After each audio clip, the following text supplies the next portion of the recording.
अदाकार फेरोज खान की जाती जिंदगी एक बार फिर सोशल मीडिया पर मौजूए गुफ्तगू बन गई। उनकी साबिका और मौजूदा अहलिया के दरमियान तनाज़ा। इंस्टाग्राम पर होने वाली तल्ख गुफ्तगू ने मद्दाहों और आम सारिफीन को हैरत में डाल दिया। मामला उस वक्त शुरू हुआ जब अलीज़े सुल्तान ने फेरोज खान की एक पोस्ट पर तबसरा करते हुए लिखा कि वो बच्चों के लिए सर्दियों के कपड़े और यूनिफॉर्म भिजवा दे। उस कमेंट पर फेरोज खान की मौजूदा बीवी डॉक्टर जैनब ने फौरन रद्द-ए-अमल देते हुए कहा कि ऐसी निजी बातें अवाम के सामने लाना मुनासिब नहीं, क्योंकि इस तरह के इकदामात से फेरोज खान की जहनी सेहत मुतासिर हो रही है। उन्होंने मजीद इल्जाम लगाया कि अलीजा को अब फेरोज से राबता करने का कोई हक नहीं और अगर ऐसा सिलसिला जारी रहा तो वो भी सच्चाई सामने लाएंगी। तनाज़ा बढ़ा तो फेरोज खान की बहन भी सामने आई और कहा कि बच्चों के अखराजात कभी बंद नहीं किए गए, बल्कि हर माह तकरीबन 2 लाख रुपए भिजवाए जाते हैं। पोस्ट बाद में डिलीट कर दी गई, मगर उसके स्क्रीनशॉट्स वायरल हो गए। कुछ सारिफीन ने ऐसे जाती झगड़े अवाम में लाने को गलत करार दिया,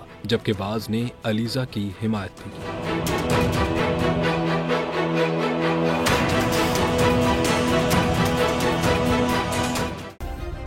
सब्सक्राइब करें और बेल दबाएं ताकि कोई खबर रह न जाए।